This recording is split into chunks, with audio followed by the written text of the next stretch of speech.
A graça e a paz, sou Douglas de Almeida, pastor da Assembleia de Deus, Campo Paulistano, aqui em Mauá. E eu quero gravar uma mensagem, Deus colocou no meu coração para edificar a sua vida. Antes, porém, eu quero pedir, você que assistir esse vídeo, dá um like, se você gostar realmente, se edificou sua vida, você dá um joinha lá. Comente, de repente alguma coisa que você achou interessante, vai ser muito importante para mim você comentar. E o mais importante que eu quero chamar a sua atenção, compartilhe. Deus tem colocado no meu coração de gravar essas mensagens para que essa mensagem chegue até o coração de outras pessoas.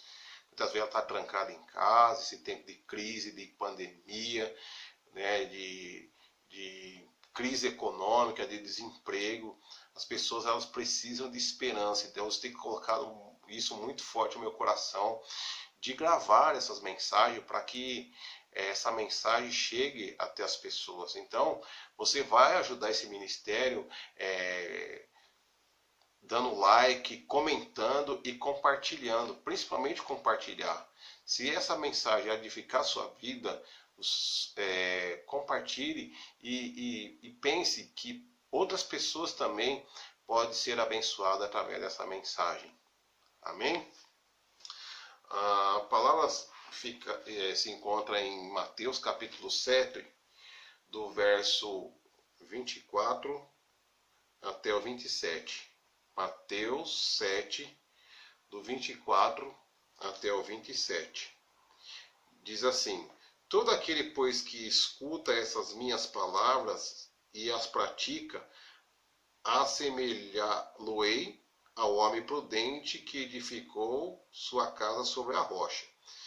Desceu a chuva, correram os rios, e sopraram os ventos e combateram aquela casa, e não caiu, porque estava edificada sobre a rocha. E aquele que ouve essas minhas palavras e as não pratica, compará-lo-ei ao homem sensato que edificou a sua casa sobre a areia. Desceu a chuva e correram rios e sopraram ventos e combateram aquela casa, e caiu, e foi grande a sua queda.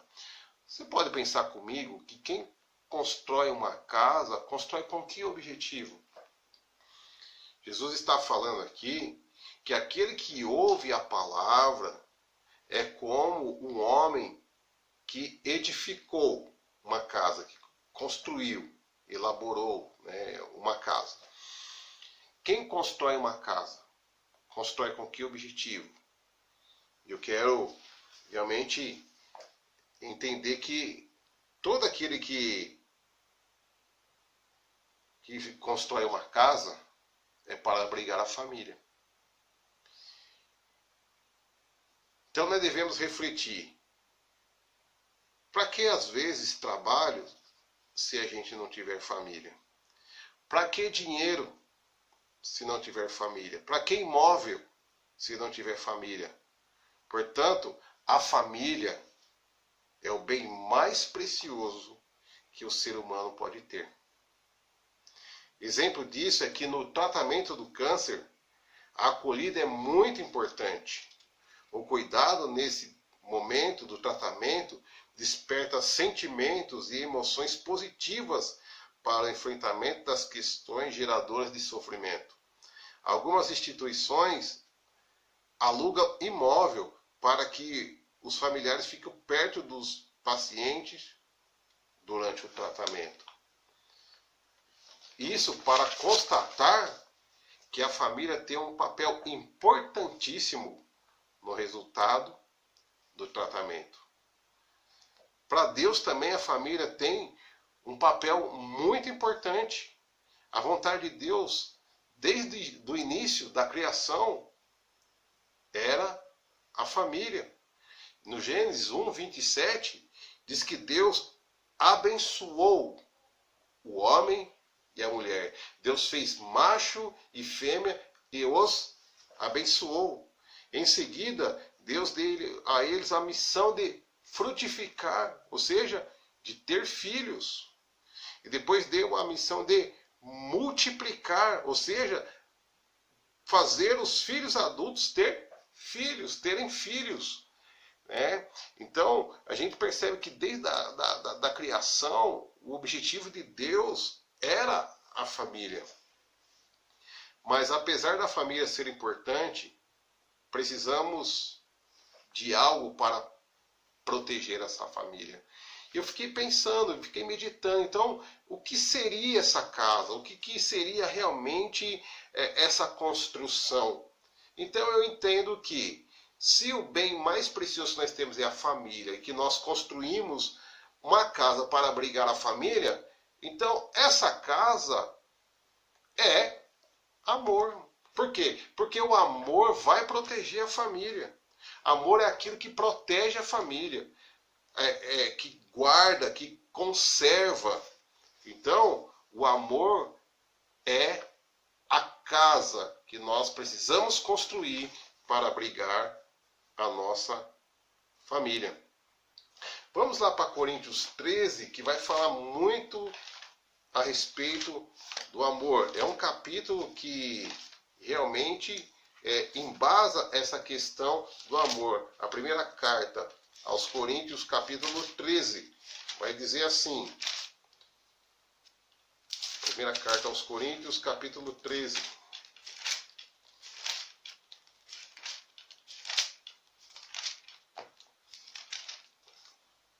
Ainda que eu falasse a língua dos homens, dos anjos, e não tivesse amor, nada seria.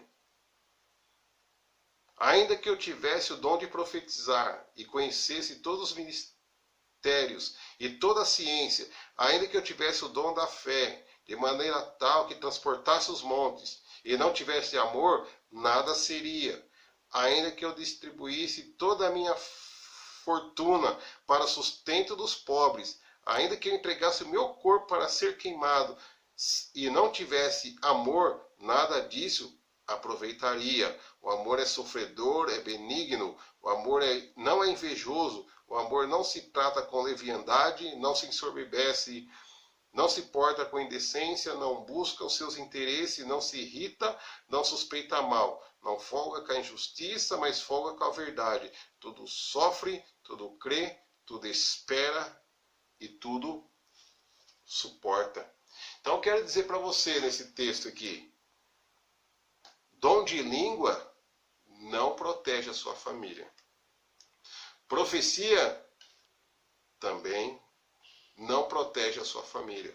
Fé, por maior que seja a sua fé, se você consegue expulsar demônio, curar enfermo, ressuscitar mortos, isso também não protege a sua família. Generosidade, por mais generoso que você seja, a sua generosidade não pode proteger a sua família. Sacrifício pessoal, conhecimento, por mais sábio que você seja, por mais inteligente, por mais formação que você tenha, o seu conhecimento não pode proteger sua família. Agora, quais são os atributos que protegem a família? O que é que pode proteger a família? O amor. O amor que protege a família. E como que eu sei que eu amo a minha família? Como eu sei que realmente eu estou amando a minha família? O amor é sofredor. Você tem sofrido pela sua família? Você tem se sacrificado pela sua família? O que você tem feito pela sua família? O que você tem feito pelo seu familiar?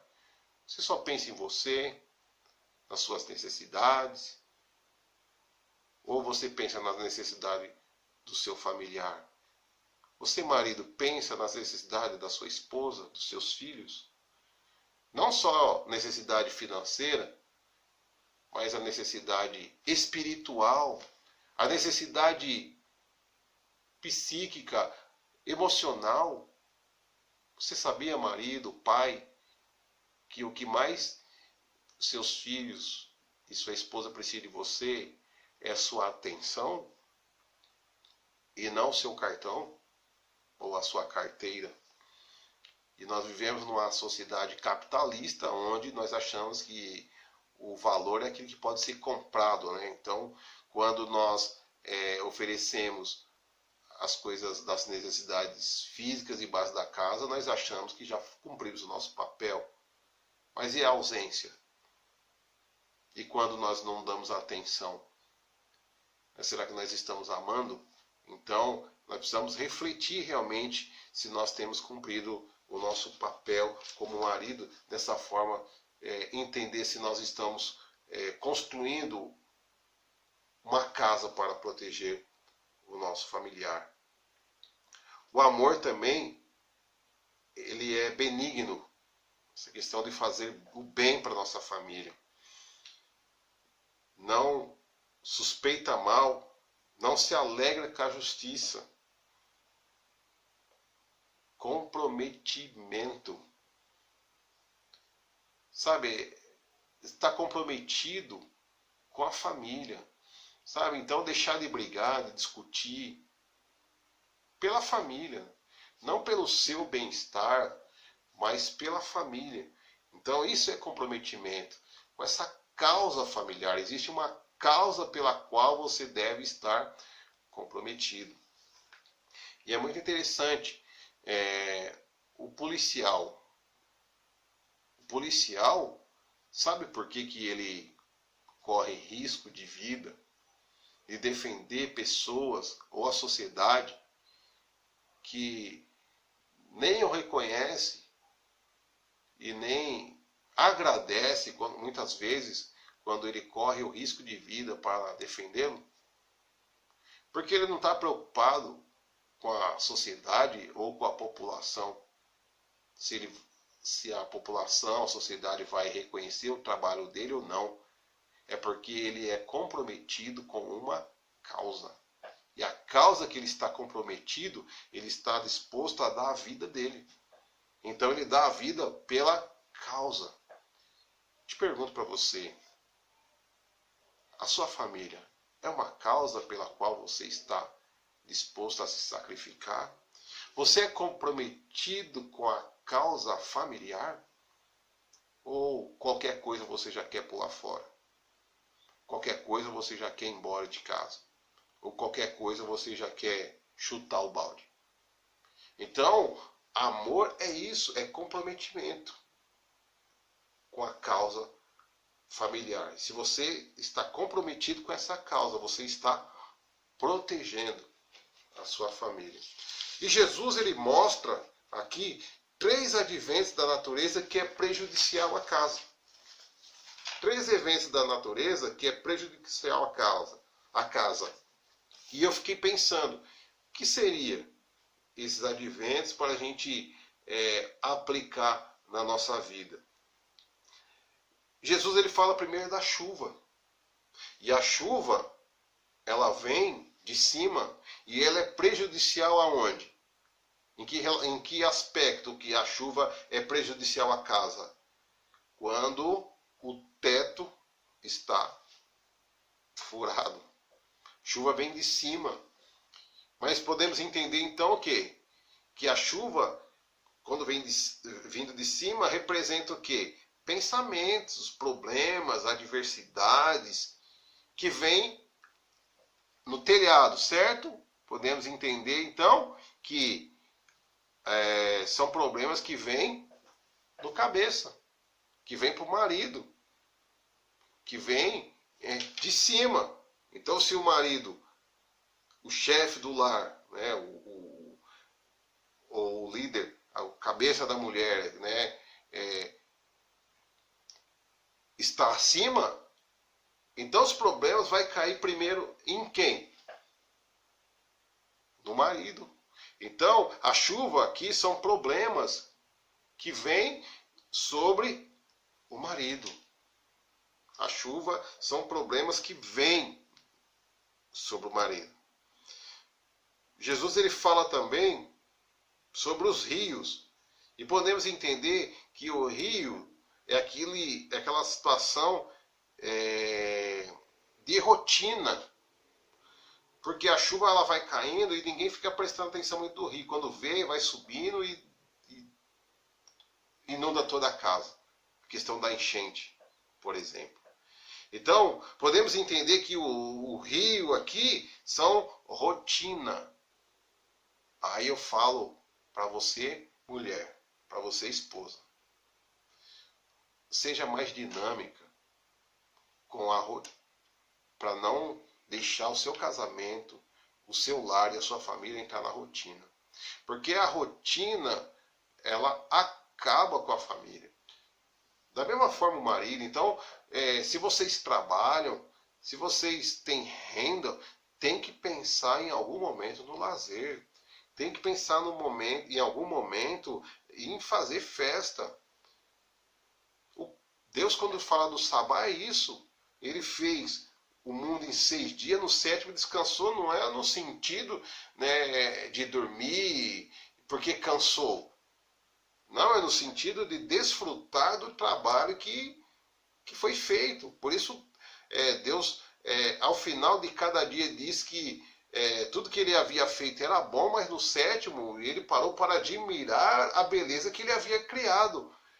Então, o 7º dia, o sabá, fala disso, de desfrutar do fruto do nosso trabalho. Agora, se nós vivemos para trabalhar, quando é que nós vamos desfrutar desse trabalho? Então, isso acaba com a família, vai desgastando.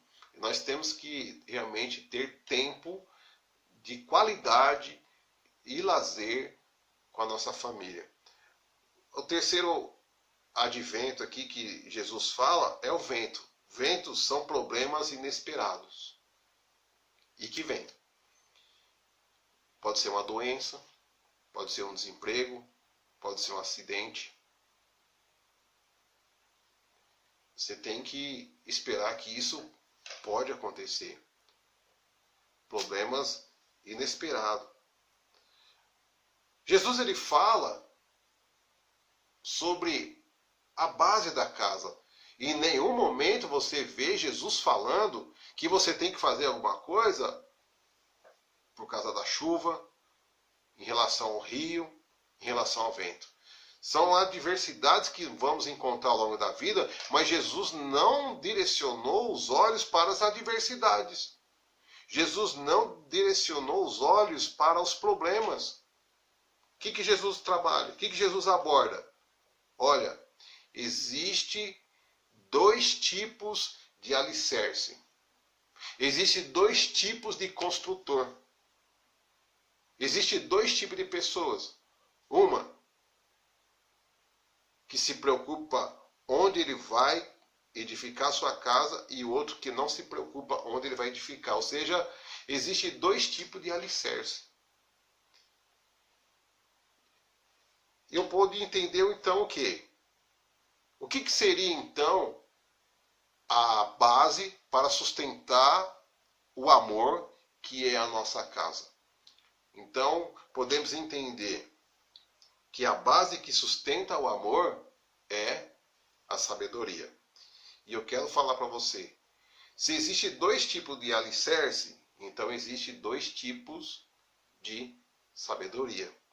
E Tiago vai dizer que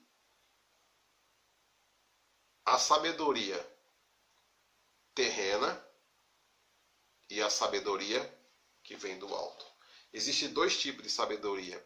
A sabedoria terrena e a sabedoria que vem do alto. Vamos ver então?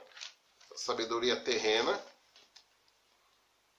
está em Tiago capítulo 3 e o verso 14. A partir do 13. Ó. Quem dentre vós é sábio e inteligente, mostre pelo seu bom trato as suas obras em mansidão de sabedoria. Mas se tendes amarga inveja e sentimento faccioso em seu coração, não vos gloriei e nem mintais contra a verdade. A base do amor é a sabedoria. Se você debate com seu cônjuge, se você discute com ele, e se você sempre ganha essa discussão, você usou a sabedoria terrena. Só que ela é facciosa. Essa sabedoria, com o tempo, essa casa vai cair. Porque a base desse tipo de sabedoria é areia. E o segundo tipo de alicerce é a sabedoria. Verso 17. Mas a sabedoria que vem do alto é primeira pura, depois pacífica, moderada, tratável, cheia de misericórdia, de bons frutos, sem parcialidade e sem hipocrisia.